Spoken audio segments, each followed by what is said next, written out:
ఈరోజు ఎందుకు నువ్వు ఇట్టున్నావు తెలుసా? ఎందుకు నువ్వేమో నీతిగా ఉండాలని, నువ్వు మారాలని ఇక్కడికి వస్తున్నావు కానీ మారలేకపోతున్నావు. నువ్వు మంచిగా ఉండాలని ఆశపడుతున్నావు కానీ ఉండలేకపోతున్నావు.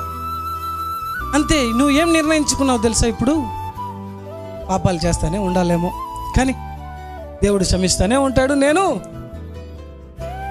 కంటిన్యూ అయిపోతాను. కాదు బ్రదర్, కాదు సిస్టర్, అలా కాదు. నీకు కావాల్సింది హోలీ స్పిరిట్ బాప్తిజం.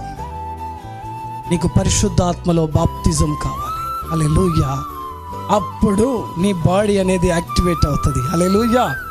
నీ నోరు ఇన్ని రోజులు శాపాలు ఇచ్చేదిగా అది పెద్ద సొదొమ గొమొర్రాగా ఉండొచ్చు. ఈ రోజు నుండి అది ఆశీర్వాదపు ఊటగా దేవుడు మారుస్తాడు. ఎప్పుడు ఏ బాప్తిజం కావాలి మీకు? నీకు కావాల్సింది హోలీ స్పిరిట్ బాప్తిజం.